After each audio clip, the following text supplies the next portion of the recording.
નમસ્કાર વિદ્યાર્થી મિત્રો.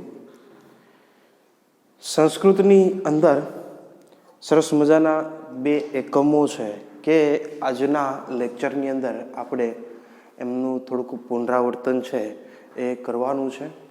અજેય સ ભવિષ્યતિ.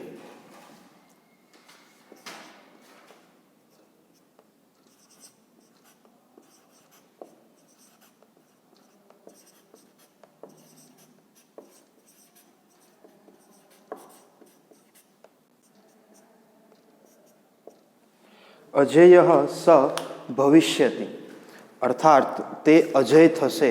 અને 17મું એકમ છે આચાર્ય ચરક.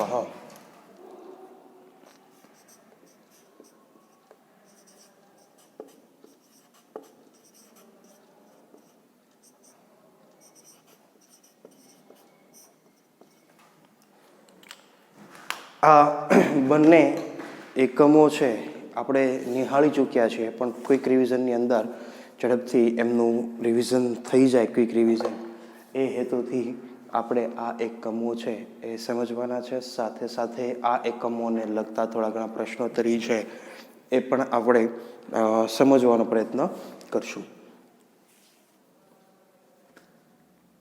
અજેય સ ભવિષ્યતિ એટલે કે તે અજય થશે.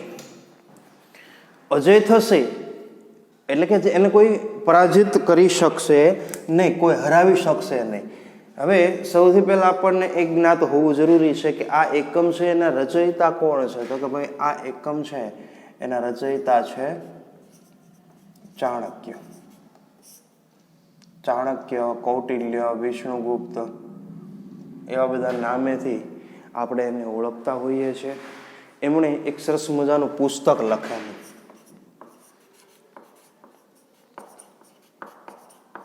નીતિસાર. એ નીતિસાર નામના પુસ્તકની અંદર એમાંથી આ એકમ છે એ આપણને લેવામાં આવ્યો છે. હવે એની અંદર શું આવે છે તો કે ભાઈ અલગ અલગ પ્રાણી પક્ષીઓની વાત કરી દઈએ. દાખલા તરીકે સિંહ છે,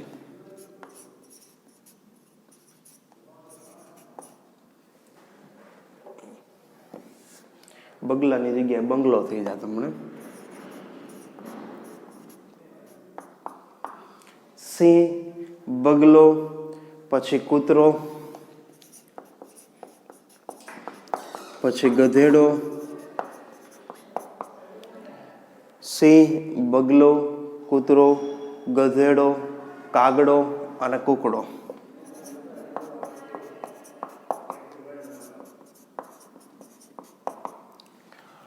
આ 6 પ્રાણી પક્ષીઓ છે કે જેની પાસેથી કુલ મળી અને 20 ગુણો છે એ આપણે શીખવાના છે, જીવનમાં ઉતારવાના છે. કયા કયા 20 ગુણો કોની પાસેથી લેવાના? તો કે ભાઈ સિંહ છે તો સિંહ પાસેથી 1 ગુણ આપણે લેવાનો છે, બગલા પાસેથી 1 ગુણ લેવાનો છે, કૂતરા પાસેથી 6 ગુણ લેવાના છે, ગધેડા પાસેથી 3 ગુણ લેવાના છે, કાગડા પાસેથી 5 ગુણ અને કૂકડા પાસેથી 4 ગુણ. જો થઈ ગયા ને 6 ને 4 10, 10 ને 5 15 ને 16 ને 4 20. આ દરેક પ્રાણી પક્ષીનો ઉલ્લેખ કર્યો છે કે આ જે પ્રાણી પક્ષીઓ છે એમની પાસેથી એટલા ગુણો છે એ જીવનમાં ઉતારવાના છે. અને જો આટલા ગુણો છે એ આપણે જીવનમાં ઉતારીએ, આપણી તમામ કાર્ય પદ્ધતિની અંદર જો આપણે આ તમામ ગુણો છે એનો ઉપયોગ કરીએ તો જીવનની અંદર આપણને કોઈ હરાવી શકે નહીં. એટલે કીધું છે અજેય સ ભવિષ્યતિ, તે અજય થશે, તેને કોઈ હરાવી શકશે નહીં. સમજાય છે વાત? તો હવે આવા કયા કયા ગુણો હોઈ શકે છે? તો કે ભાઈ આની અંદર અલગ અલગ ગુણ છે. દાખલા તરીકે સૌથી પહેલા સિંહ છે એમના ગુણની વાત કરીએ તો પ્રભુતમ અલ્પ કાર્યમ વાયો નરહ કર્તુમ ઈચ્છતિ. જો આ જે સિંહનો જે ગુણવાળો જે શ્લોક છે એ મિત્રો આપણને શ્લોક પૂર્તિની અંદર પૂછાય છે. બરોબર છે? પ્રભુતમ અલ્પ કાર્યમ વાયો નરહ કર્તુમ ઈચ્છતિ સર્વારંભેન તત્કુર્યાત સિંહાદેકમ પ્રકીર્તિતમ. આવી રીતના શ્લોક પૂર્તિ માટે આપણે યાદ રાખવાનો પ્રયત્ન કરશું. કસોટીની અંદર જે આપણને સ્વાધ્યાયની અંદર આ પ્રસ્તુત જે એકમ છે ને એમાંથી આપણને 2 શ્લોક છે એ શ્લોક પૂર્તિની અંદર આપણને પૂછાય છે. એક તો બીજો શ્લોક છે અને એક છે ચોથો શ્લોક, પ્રાપ્તાંશી સ્વલ્પ સંતુષ્ટ વાળો, બરોબર છે. તો બીજો અને ચોથો આ બંને શ્લોક છે એ શ્લોક પૂર્તિ માટે આપણે તૈયાર કરવાના.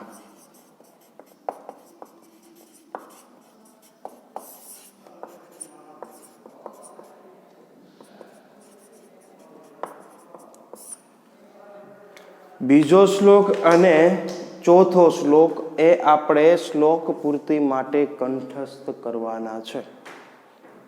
ક્લિયર? આ બધા રોકડા માર્ક્સ છે. જો શ્લોક પૂર્તિ છે, અર્થ વિસ્તાર છે, આ દરેક વસ્તુ આપણને સ્વાધ્યાયમાંથી જ પૂછાતી હોય છે, સ્વાધ્યાય બહાર નથી પૂછાતી હોતી. 10મા બોર્ડની એક્ઝામમાં પણ શ્લોક પૂર્તિ હોય કે અર્થ વિસ્તાર હોય એ સ્વાધ્યાયમાંથી જ પૂછાય, સ્વાધ્યાયની બહાર પૂછાતી નથી. તો આપણી એવી ફરજ બને કે જે આપણને આઈએમપી થઈ ગયું ને એક પ્રકારનું કે ભાઈ આ સ્વાધ્યાયમાંથી જ હોય છે તો આપણે એટલીસ્ટ એટલું કમ્પ્લીટ કરી નાખવું જોઈએ. ક્લિયર?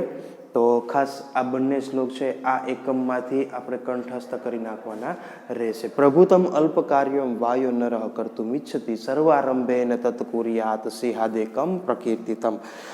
હવે આની અંદર શું આવે છે? સૌથી પહેલો જે શ્લોક છે, આપણે બીજો શ્લોકથી ડાયરેક્ટ શરૂઆત કરી. પહેલા શ્લોકની અંદર આપણને વિગત આપી છે કે કયા પ્રાણી પક્ષી પાસેથી શું શીખવાનું છે. સિંહાદેકમ બકાદેકમ, સિંહાત પ્લસ એકમ. જો એની સંધિ હું છૂટી પાડું છું.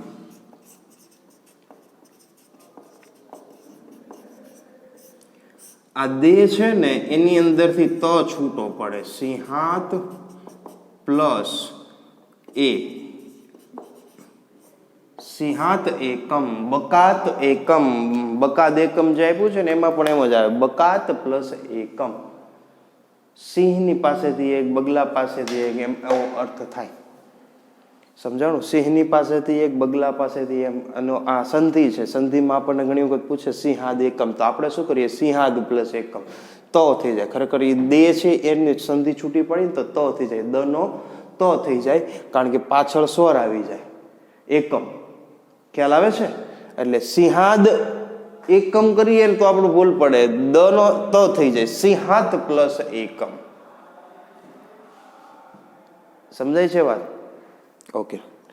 એટલે સિંહ પાસેથી એક, બગલા પાસેથી એક. ષટ શુનઃ, ષટ એટલે કે 6, શુનઃ, શુનક શબ્દથી આપણે સૌ પરિચિત છીએ, કૂતરો. ત્રીણી ગદર્ભાત, 3 ગધેડા પાસેથી. વાયસાત પંચ, જો વાયસાત પંચ, વાયસ યાની કાગડો, કાગડા પાસેથી 5. શિક્ષેશ ચત્વારી કુકુટાત અપી. આ 6 ગુણો છે, સોરી, શિક્ષેત ચત્વારી, આ 4 ગુણો શીખવાના છે. 4 ગુણો કોની પાસે શીખવાના છે?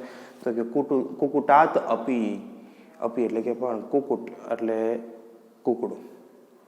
આ 4 ગુણો છે એ કુકડા પાસેથી શીખવાના છે. હવે જો બધાના ગુણો થઈ ગયા, સિંહ પાસેથી 1, બગલા પાસેથી 1, કૂતરા પાસેથી 6, ગધેડા પાસેથી 3, કાગડા પાસેથી 5 અને કુકડા પાસેથી 4 ગુણો માણસે શીખવાના છે.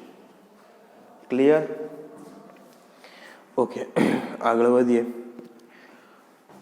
નીતિસાર પછી ચાણક્યનું એક ચાણક્ય નીતિ નામનું જે પુસ્તક છે, ચાણક્ય નીતિ, બરાબર, ગુજરાતી આવૃત્તિમાં એમાં હોય છે, ઘણી જગ્યાએ જોવા મળતું હોય છે. ગુજરાતી આવૃત્તિ બધા વાંચતા હોય છે. એમાં 6થો અધ્યાય છે ચાણક્ય નીતિમાં, બરાબર. એ 6થા અધ્યાયની અંદર છે ને આ બધા શ્લોકો એની અંદર આપેલા છે, બરાબર. કદાચ આપણી પાસે ચાણક્ય નીતિનું પુસ્તક હોય કરે તો તમે જોઈ શકો છો. એમાં 6થા અધ્યાયની અંદર તમે શોધશો ને તો આ બધા પ્રાણી પક્ષીના શ્લોકો છે એ તમને જોવા મળશે. સમજાય છે? ઓકે. હવે આપણે વાત કરી બીજા શ્લોકની અંદર. શ્લોક પૂર્તિ માટે કંઠસ્થ કરવાનો છે. સિંહનો એક ગુણ છે એ આપણને શીખવે છે. પ્રભુતમ અલ્પ કાર્યમ વાયો નરઃ કર્તુમ ઇચ્છતિ સર્વારંભેન તત્કુર્યાત સિંહાદેકમ પ્રકીર્તિતમ. થોડુંક કે વધારે માણસે જે કાંઈ વ્યક્તિ છે એને થોડું કામ કરવાનું છે કે વધારે કામ કરવાનું છે, પણ એક સમાન ઉદ્યમ દાખવી અને એ કાર્યને પૂર્ણ કરવું જોઈએ. આ ગુણ છે એ આપણને સિંહ પાસેથી શીખવા મળે છે. નાનું કામ કરવાનું છે એટલે ઓછો શ્રમ વાપરવાનો અથવા તો ઓછી મહેનત કરવાની, મોટું કામ કરવાનું છે તો વધારે શ્રમ, એમ નહીં. તમારે નાનું કાર્ય કરવાનું છે કે મોટું કાર્ય કરવાનું છે, એક સમાન મહેનત, એક સમાન શ્રમ, એક સમાન વિચાર લાવી અને એ કાર્ય પૂર્ણ ન થાય ત્યાં સુધી વળગી રહેવું પડે. બરાબર છે? તો આ વસ્તુ છે એ આપણને સિંહ છે એની પાસેથી.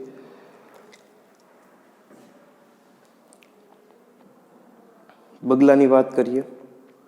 ત્રીજો શ્લોક. સર્વેન્દ્રિયાણી સંયમ બકવત પતિતો જનઃ કાલ દેશોપન્નાની સર્વ કાર્યાણી સાધયે. બધી જ ઇન્દ્રિયોને કાબુમાં લેવાની. સૌથી પહેલા તો બધી ઇન્દ્રિયોને, આંખ, કાન, નાક, બરાબર છે, જોવાની શક્તિ, સૂંઘવાની શક્તિ, સ્પર્શવાની શક્તિ, સ્વાદેન્દ્રિય, બરાબર, ઘ્રાણેન્દ્રિય, સાંભળવાની શક્તિ, સૂંઘવાની, આ બધી ઇન્દ્રિયો કહેવાય, 5 ઇન્દ્રિયો.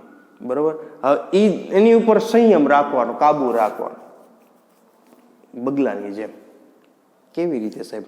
તો કે બગલો છે તળાવમાં બેઠો હોય માછલી પકડવા માટે, તો એ પોતે જાણે કેમ ધ્યાનમાં બેઠો હોય એમ તલ્લીન થઈ જાય, હલે નહીં, ચલે નહીં, હલન ચલન મુવમેન્ટ ન કરે. એટલે આસપાસની જે બધી માછલી હોય ને એને એમ થાય કે આ તો અમસ્તો ટૂંકમાં કંઈક વૃક્ષ હશે કે કાંઈક ગમે હશે, જીવિત નથી આ બગલો એમ. એટલે એના પગ પાસે ત્યાં બધે આટા મારવા માંડે માછલીઓ.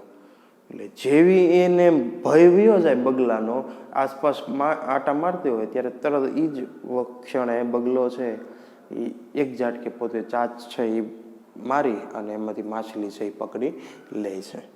તો એવી રીતે બધી ઇન્દ્રિયો ઉપર કાબુ હોવો જરૂરી છે. ઘણી વખત આપણે બીમાર પડ્યા હોય ને આપણને ગુલાબજાંબુ બહુ ભાવતા હોય, પણ હવે આપણી સામે મૂકે ને આપણી એક નબળાઈ, બરાબર, પણ બીમાર પડ્યા છે ત્યારે ન ખાવાના હોય, પણ તોય તે આપણે ખાધા વગર હાલે એમ જ ન હોય, તો એ આપણી ઇન્દ્રિયો ઉપર કાબુ કહી શકાય નહીં. સમજાય છે ભાઈ? પછી સાથે સાથે કીધું છે કાલ દેશોપન્નાની, કાળ અને દેશ પ્રમાણે એમ, બરાબર, સર્વ કાર્ય એને સાધીએ, તો બધા જ કાર્ય છે એને સાધવા જોઈએ, સિદ્ધ કરવા જોઈએ. કાળ અને દેશ પ્રમાણે. જો કાળ પ્રમાણે એટલે વર્તમાન, ભૂત અને ભવિષ્ય. જો ભૂતકાળમાં જે નિયમ હોય એ અત્યારે વર્તમાનમાં ન હોય, ચેન્જ થઈ ગયો હોય, એટલે એની વાત કરે છે. અને દેશ પ્રમાણે તો અલગ અલગ દેશમાં અલગ અલગ નિયમ. પહેલાના સમયમાં આ જ્યારે શ્લોક લખાણો ત્યારે રાજાશાહી હતી, તેમ છતાં જે આજે પણ લાગુ પડે, અમુક દેશમાં એ નિયમ હોય, કાયદો હોય, તો બીજા દેશમાં એ કાયદો ન હોય. સમજાય છે ભાઈ? એટલે કાયદા પ્રમાણે, એ દેશ પ્રમાણે આપણે કાયદાનું પાલન કરવું જોઈએ ને. ખ્યાલ આવે છે? એટલે કીધું છે કાળ અને દેશ પ્રમાણે આપણે વર્તન છે એ કરવું જોઈએ. પાછું બધી જ ઇન્દ્રિયોને કાબુમાં રાખી અને કાળ દેશ પ્રમાણે આપણે કાર્ય છે એ કરવું જોઈએ.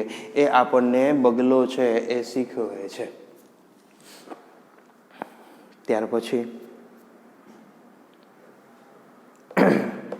ચોથો શ્લોક છે, આપણે વાત કરી હતી. બીજો અને ચોથો શ્લોક છે એ શ્લોક પૂર્તિમાં પૂછાય છે. બીજો અને ચોથો શ્લોક એ શ્લોક પૂર્તિની અંદર પૂછાય છે. પ્રાપ્તાંશી સ્વલ્પ સંતુષ્ટ સુનિદ્ર શીઘ્ર ચેતન પ્રભુ ભક્તશ્ચ સુરશ્ચ. જો આ જે સુરશ્ચ અને પ્રભુ ભક્તશ્ચ આની સંધિ છે કેવી રીતે છૂટી પડે ખબર છે? જો આ ચ આવે ને, ચ યાદ રાખવાનું. ચ છે કેવી રીતે હોય છે? તો કે ભાઈ વિસર્ગ હોય ને, વિસર્ગ એની સાથે ચ મળે ને એટલે ચ બને. લ્યો, આ ચ શું કામ બને એ આપણે ક્લિયર કટ કરી દીધું કે ભાઈ વિસર્ગ છે એની સાથે ચ મળે ને એટલે ચ બને. તો આનો મતલબ શું થયો? આની સંધિ કેવી રીતે છૂટી પડે? તો કે ભાઈ શુરહ પ્લસ ચ. તો પ્રભુ ભક્ત ચ, એમાં પણ આપણે એમ કરી શકાય ને, પ્રભુ ભક્ત પ્લસ ચ. સમજાય છે વાત? તો ચ ની જે સંધિ છે એ કેવી રીતે છૂટી પડે એ યાદ રાખવાની. સમજાય છે? વિસર્ગની સાથે ચ મળે એટલે ચ બને. ક્લિયર? ઓકે. પ્રાપ્તાંશે સ્વલ્પ સંતુષ્ટ સુનિદ્ર શીઘ્ર ચેતન પ્રભુ ભક્તશ્ચ સુરશ્ચ જ્ઞાતવ્યા સ્વગુણા ષટ. 6 ગુણો છે. જ્ઞાતવ્યા સ્વગુણા ષટ. કૂતરો છે, ષટ એટલે કે 6, સ્વ એટલે કે કૂતરો, બરોબર છે. આપણને કૂતરો છે એ 6 ગુણો આ શીખવે છે. કયા કયા 6 ગુણો શીખવે છે? તો કે સૌથી પહેલા પ્રાપ્તાંશી, જે મળેલું છે એ ખાય છે. સ્વલ્પ સંતુષ્ટ, થોડામાં સંતુષ્ટ. આપણા ઘરે કૂતરો આવ્યો હોય તો એને અડધો રોટલો તમે નાખો ને તો એ વયું જશે, અડધી રોટલી નાખશો તો એ લઈને વયું જશે, બરોબર છે. થોડામાં સંતુષ્ટ રૂપમાં એને કહેવાય. સુનિદ્ર, સારી ઊંઘ. કૂતરો છે સૂતો હોય, આમ આંખો બંધ કરે એટલે સુઈ જાય. આપણે ખબર છે ને, પડખા ફરી ફરીને કલાક 2 કલાક સેટી ઉપર પડખા ફરી ફરીને થાકી જાય ત્યારે માઇન્ડ ઊંઘ આવતી હોય છે, બરોબર.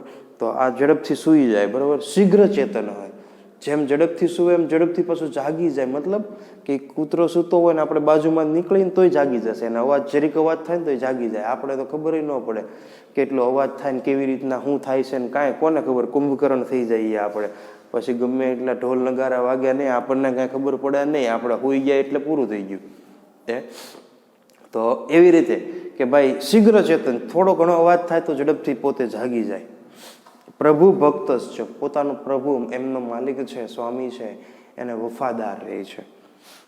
સુરસ છે, બહાદુર. આ 6 ગુણો છે એ કૂતરા પાસેથી શીખવાના છે. પછી છે ગધેડાભાઈની વારી આવી ગઈ. ઘણી વખત આપણને કોઈ કહેતું હોય ને કે ભાઈ તું તો ગધેડા જેવો છો, તો ખાસ એને કેવું કે ગધેડા પાસેથી 3 ગુણ શીખવા મળે છે. એટલે કદાચ આપણને કોઈ એમ કે ગધેડા જેવું છે તો બહુ આપણે સારું માનવાનું, કારણ કે આપણે 3 ગુણ એની પાસેથી શીખવાના એમ. અવિશ્રામમ વહેદ ભારમ. અવિશ્રામ, થાક્યા વિના ભારનું વહન કરવું. થાક્યા વગર ભાર છે એનું વહન કરવું. શીતોષ્ણમ ચ ન વિંદતી. શીત પ્લસ ઉષ્ણ, જો એની સંધિ છે એ આપણે છૂટી પાડીને કીધું છે. શીત પ્લસ ઉષ્ણ, શીતોષ્ણ. શીત એટલે કે ઠંડી, ઉષ્ણ એટલે કે ગરમી. શીતોષ્ણ, શીતોષ્ણમ ચ ન વિંદતી એટલે કે ઠંડી હોય કે ગરમી હોય એની પરવા ન કરવી. શિયાળો હોય, ઉનાળો હોય, ગધેડા છે એ તમને બજારમાં જોવા મળે, એ પોતાનું કાર્ય છે એ કરતું હોય, બરાબર છે. એને ઠંડી ન અસર કરે કે ગરમી અસર ન કરે, બરાબર. એટલે એની વાત છે કે ભાઈ ઠંડી ગરમી છે એની પરવા નથી કરતું. સસંતોષ તથા, જો એની સંધિ છે ને સ્તો છે ને, સ્તો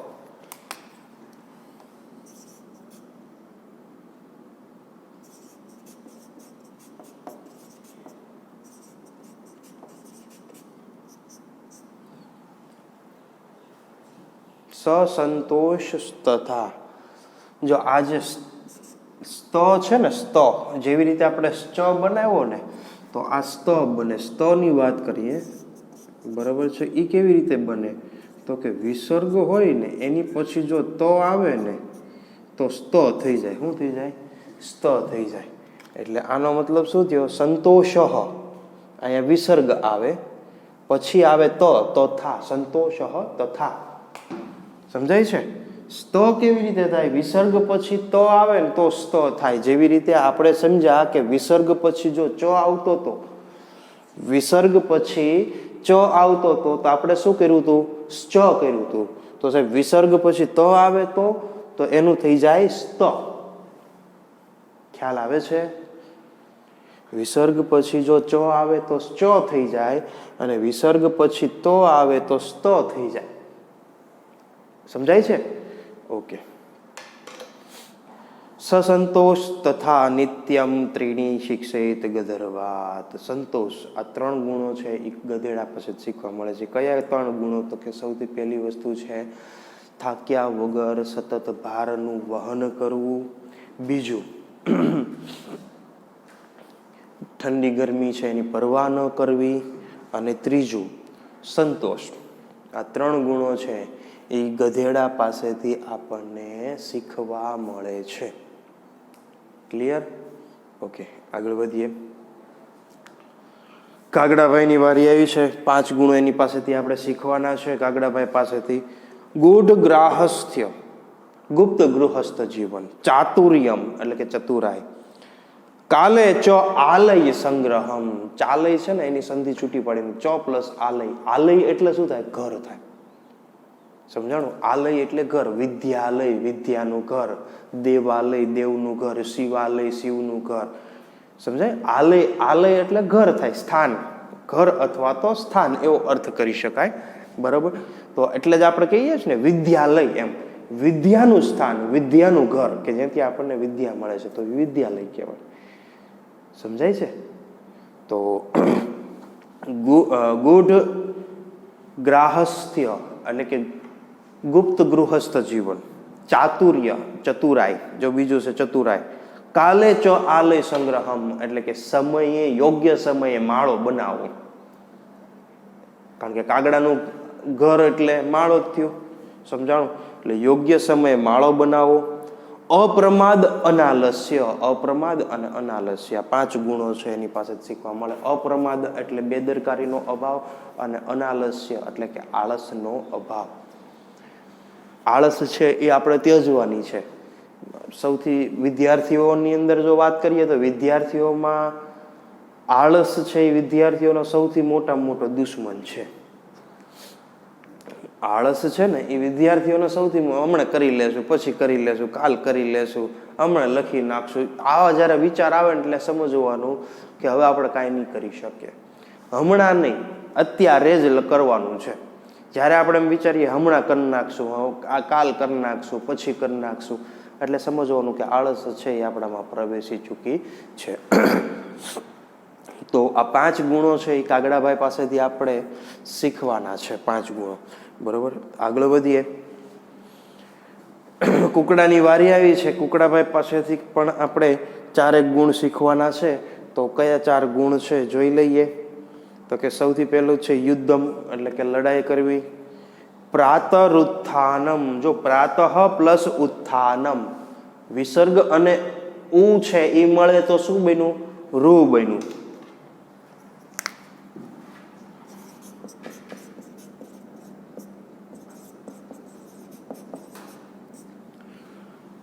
જોજો, વિસર્ગ છે એની સાથે ઉત્થાનમ, વિસર્ગ છે એની પછી ઉ આવે એટલે રૂ બની ગયું. ખ્યાલ આવે છે? પ્રાતરુત્થાનમ એટલે શું થાય? પ્રાતઃ પ્લસ ઉત્થાનમ. ઉત્થાનમ એટલે કે ઉઠવું, અને પ્રાતઃ એટલે કે વહેલા. બરોબર છે? પ્રાતઃ પ્લસ ઉત્થાનમ, વહેલી સવારે આપણે ઉઠવું એની વાત કરે છે. ભોજનમ સહબંધુભિ, પોતાના જાત ભાઈઓની સાથે ભોજન કરવું.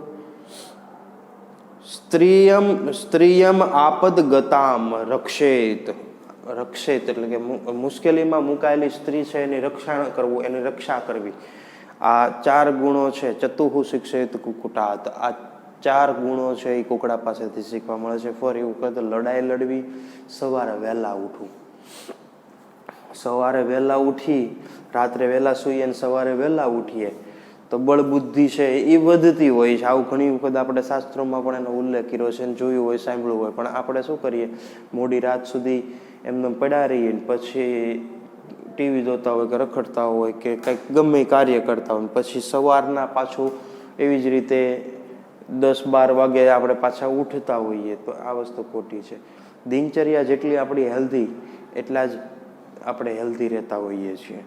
બરાબર? ભોજનમ સહબંધુ, પોતાના જાત ભાઈઓની સાથે ભોજન કરવું. બરોબર છે?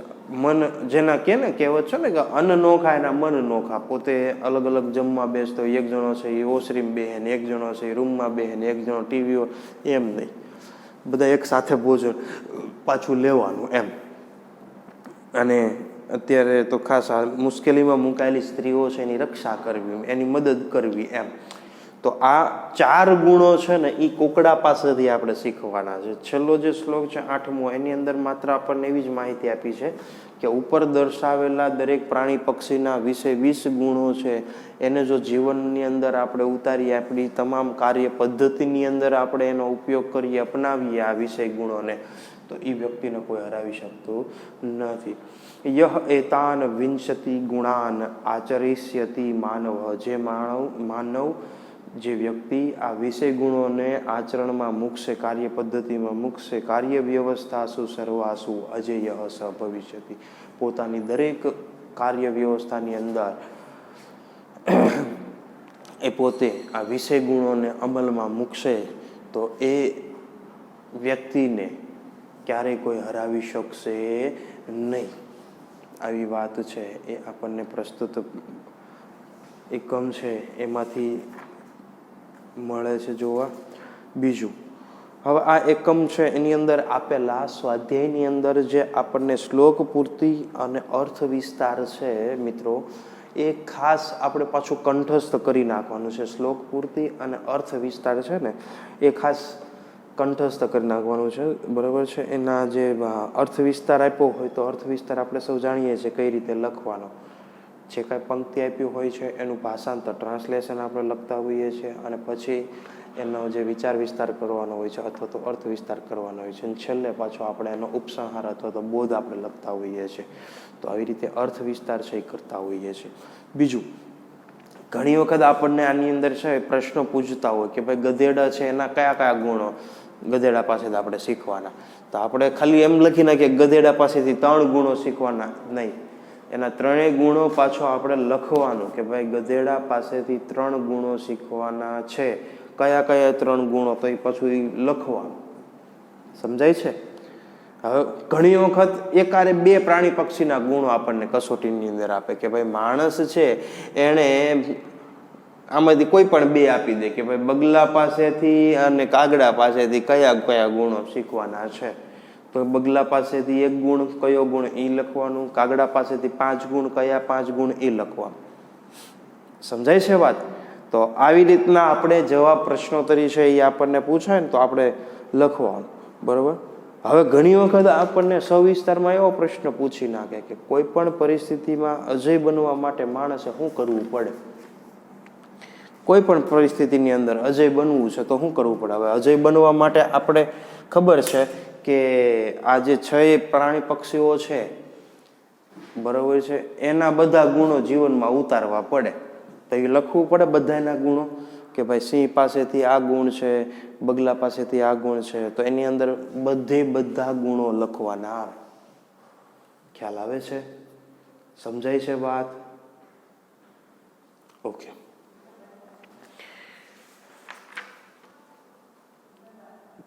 પછી આચાર્ય ચરક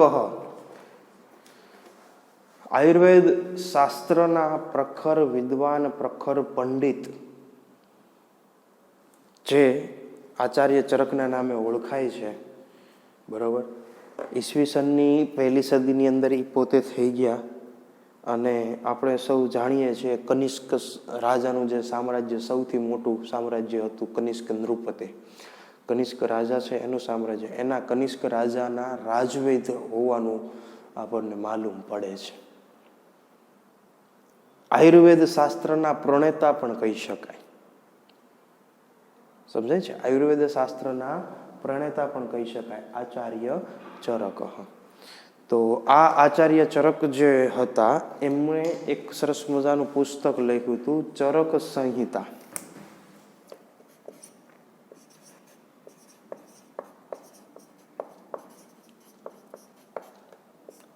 કે જેની અંદર અલગ અલગ ઔષધીય વનસ્પતિનો ઉપયોગ કરી અને બીમારીઓ કેવી રીતે મટાડી શકાય,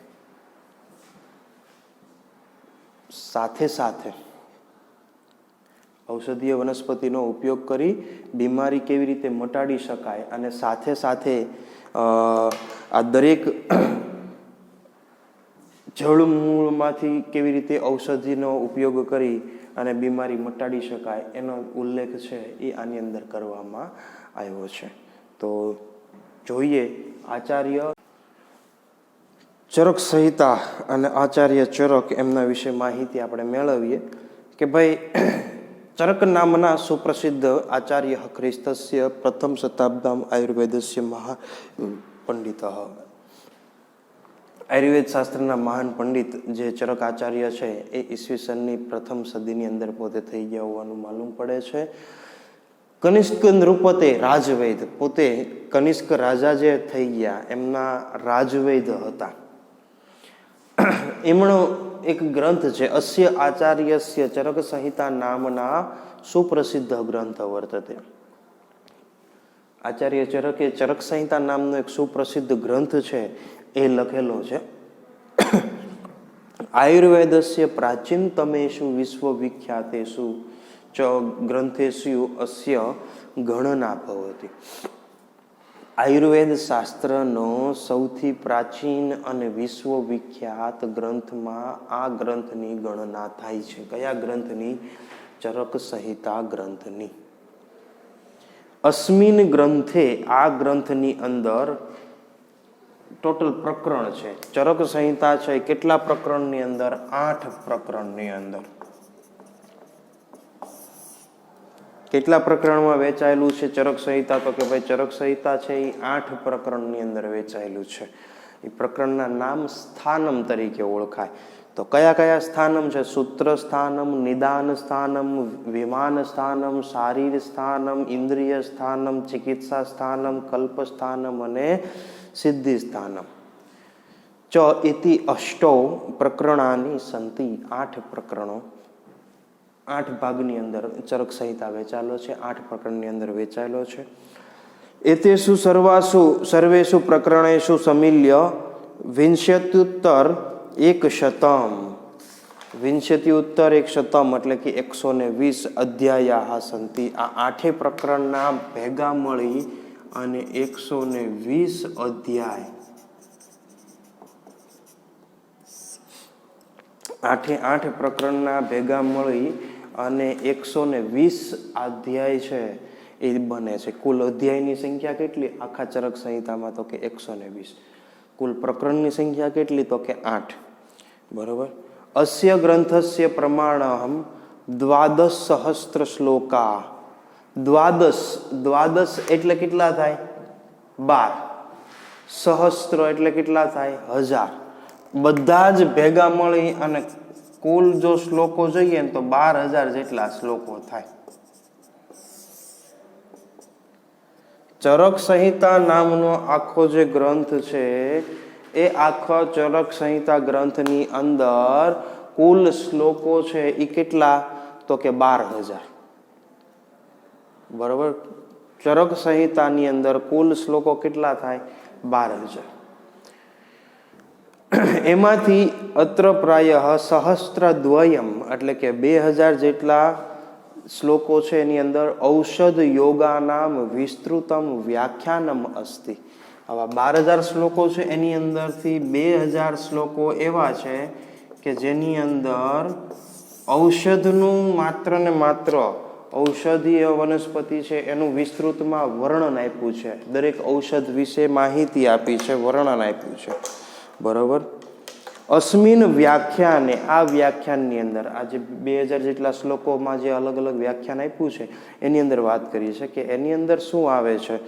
તો કે જ્વર એટલે કે તાવ, રક્તપિત્ત એટલે રક્તપિત્તનો રોગ આવે છે એ, ઉન્માદ એટલે કે મનોરોગ, માનસિક રોગ જે હોય ને મનોરોગો, અતિસાર એટલે કે ડાયરિયા, બરોબર છે, અતિસાર પણ કહી શકાય, બરોબર, ઝાડા જે આપણે કહેતા હોઈએ છીએ એ, પ્રમેહાદિનામ, પ્રમેહાદિનામ એટલે મધુપ્રમેય, મધુપ્રમેય મીઠો પેશાબ કહેતા હોય ગુજરાતીની અંદર, અંગ્રેજીની અંદર એને ડાયાબિટીસ કહેતા હોય, બરોબર છે, તો એ, ઉદર એટલે પેટ, શિરા એટલે માથું, હૃદયાદિનામ એટલે કે હૃદય વગેરે જેવા રોગો છે એનું નિવારકાની વિનાશકાની ચ ઔષધાની ઉલ્લેખાની સંતિ, કે આ બધા વગેરે રોગો છે એનું નિવારણ કેવી રીતે થાય અને એનો વિનાશ કેવી રીતે થાય, એવા રોગોને કેવી રીતે મટાડી શકાય એનો ઉલ્લેખ છે એ એના જે ઔષધિનો ઉલ્લેખ છે એ આની અંદર આવે છે. એવું સાંભળવા મળે છે, એવમ હિ મન્યતે યત ભારતે ઔષધ વિજ્ઞાનસ્ય પ્રવર્તકમ અયમેવ આચાર્ય, એવું સાંભળવા મળ્યું છે, એવું આપણને જાણવા મળે છે કે ભારતની અંદર ઔષધ વિજ્ઞાન છે એને જો કોઈ શરૂ કરનાર હોય તો એ આ આચાર્ય ચરક હતા.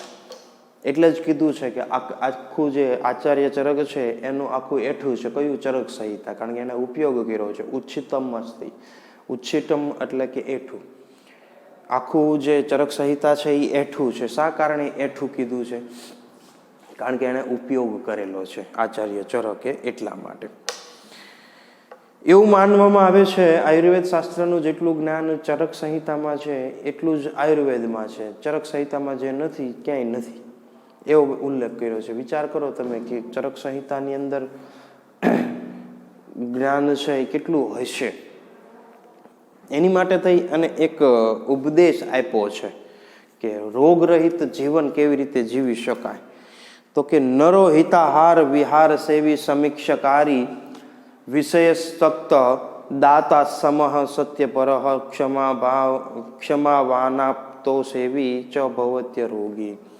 હવે આનો કંઈક ઉલ્લેખ કર્યો છે કે કંઈક ભાઈ આવી બધી વસ્તુ કરે ને તો વ્યક્તિ નિરોગી રહી શકે. તો એની માટે થઈ અને આપણને શ્લોકની વિસ્તૃત સમજૂતી આપી છે કે યહ નરહ, જે વ્યક્તિ છે, હિતસ્ય આહારસ્ય વિહારસ્ય ચ સેવનમ કર, હિતકારી આહાર અને વિહારનું સેવન કરે છે.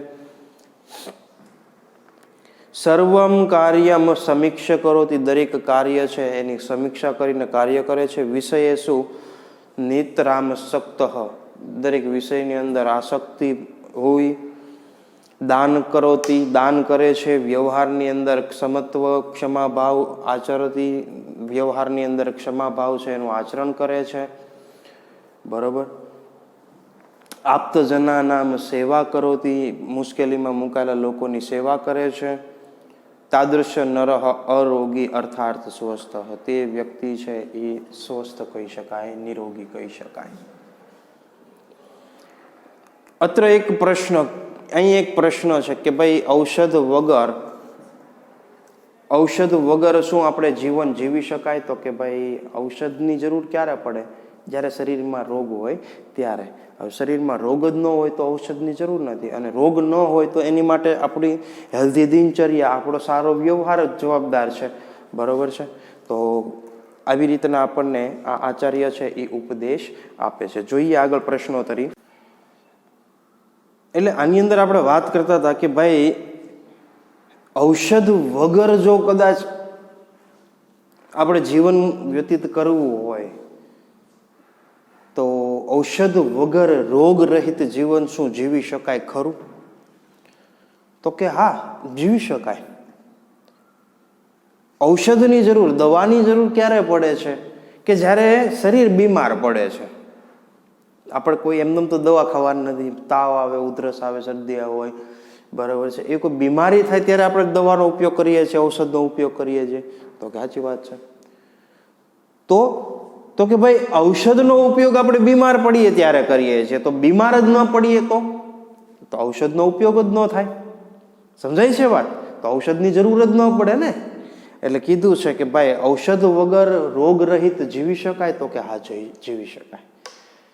જ્યારે રોગની અંદર રોગ શરીરે પ્રવિષ્ટો ભવતી તદા ઔષધસ્ય આવશ્યકતા ભવતી, જ્યારે રોગ શરીરમાં પ્રવેશે ત્યારે એની જરૂર પડે છે, ઔષધની જરૂર પડે છે. પરંતુ શરીરે રોગસ્ય પ્રવેશ એવ ન સ્યાત એતાદર્થમ માનવેન સમ્યક વ્યવહાર કરણીય એવ, કે શરીરની અંદર રોગ જ ન પ્રવેશ કરે એની માટે માણસે સારો વ્યવહાર છે એનું આચરણ કરવું જોઈએ. વ્યવહાર છે એની સ્વાસ્થ્યની ઉપર અસર થાય છે, એ આ આચાર્ય ચરક છે એનો ઉપદેશ છે.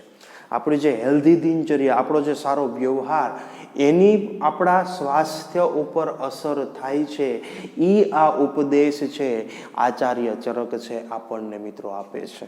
એટલે ઘણી વખત આપણને એમ થતું હોય ને કે ભાઈ સારો વ્યવહાર છે એ કરવો જોઈએ, દાન કરવું જોઈએ, બરોબર છે, હાસ્ય સભર જીવન વ્યતીત કરવું જોઈએ, ક્ષમા ભાવના રાખવી જોઈએ, બરોબર, કોઈ પણ કાર્ય છે સમીક્ષા કરીને કરવું જોઈએ, વિચારીને કાર્ય. આ બધી વસ્તુ શા કારણે? કારણ કે એ આપણો સારો વ્યવહાર છે. અને શરીરની અંદર દુઃખ છે, તકલીફ છે, પીડા છે, આ બધી વસ્તુ છે એ બીમારી લાવવાનું કારણ છે. એટલે ખાસ આ વસ્તુ છે એ ધ્યાન રાખવાનું. દિનચર્યા છે એ પણ ધ્યાન રાખવાનું. બરાબર છે. આપણું જે વ્યવહાર છે, સારો વ્યવહાર, એ દરેક ખાસ ધ્યાન રાખવા જેવી વસ્તુ છે. તો બીમાર છે એ આપણે પડી શકીએ નહીં. આવી કંઈક આપણને આચાર્ય ચરક છે એ માહિતી આપે છે. ક્લિયર? ઓકે. જો આ કુત્રાપી શબ્દ છે ને, કુત્ર પ્લસ અપી, એની સંધિ એવી રીતે છૂટી પડે, બરોબર છે. કુત્ર પ્લસ અપી, કોપીમાં આવે ને એમ કહ પ્લસ અપી, બરોબર છે, એવી રીતે. પછી આની અંદર જો સમાસ પૂછ્યો છે રોગ રહિત. રોગ રહિત છે એટલે રોગથી રહિત. રોગ રહિતનું શું થાય તો કે ભાઈ રોગ છે એનાથી રહિત. તો હવે થી થકી વડે આવી ગયું તો કઈ વિભક્તિ થાય? ચોખ્ખી વસ્તુ આપણને ખબર પડે, થી થકી વડે આવે એટલે ત્રીજી વિભક્તિ લાગુ પડે. તો તૃતીયા તત્પુરુષ સમાસ બને. ઓપ્શન આપણને જો આપ્યા છે, જો છે તૃતીયા તત્પુરુષ, તો કે આ સી ઓપ્શન્સમાં છે તૃતીયા તત્પુરુષ. ખ્યાલ આવે છે? ઓકે. તો ખાસ આ બધા શબ્દો છે એના ઉપરથી આપણે ધ્યાન રાખવા જેવી વસ્તુ છે. રાજવૈદ છે, રાજવૈદ, દાખલા તરીકે ચલો સમાસની અંદર છે રાજવૈદ. તો રાજવૈદ છે કયો સમાસ બને તો કે ભાઈ રાજવૈદ છે એ રાજનો વૈદ, રાજ્યનો વૈદ, મેઇન જે રાજ્ય છે એનો વૈદ. નોની નું ના લાગુ પડી ગયું એટલે છઠ્ઠી વિભક્તિ થાય. તો ષષ્ઠી તત્પુરુષ સમાસ બને. સમજાય છે વાત? ઓકે. તો મિત્રો આપણે આજના આ લેક્ચરની અંદર વાત કરીએ તો 16મું જે અજેય ભવિષ્યથી નીતિસારમાંથી ચાણક્ય જે એકમ આપણને ચાણક્ય દ્વારા લખવામાં આવેલો નીતિસાર, એમાંથી જે અમુક શ્લોકો આપણને લઈ લીધા છે, વણી લીધા છે. એની અંદર આપણે શ્લોક પૂર્તિ અર્થ વિસ્તારની વાત કરી હતી. સાથે સાથે આચાર્ય ચરક છે, ચરક સંહિતા, અને એની અંદર આપણે કેવી રીતે નિરોગી રહી શકાય એની વાત કરી. સમાસની થોડા ઘણા પ્રશ્નોની વાત કરી, બરોબર છે. થોડી ઘણી સંધિની વાત કરી. તો ખાસ મિત્રો પુનરાવર્તન છે, ક્વિક રિવિઝન આપણે જોયું તો એ ખાસ તૈયાર કરતું જવાનું, બરાબર છે. આગળના નેક્સ્ટ લેક્ચરની અંદર બીજા ટોપિક સાથે પાછા આપણે આ ક્વિક રિવિઝનની અંદર આગળ વધશું. અહીં સુધી રાખીએ છીએ. અસ્તુ. જય હિન્દ, જય ભારત.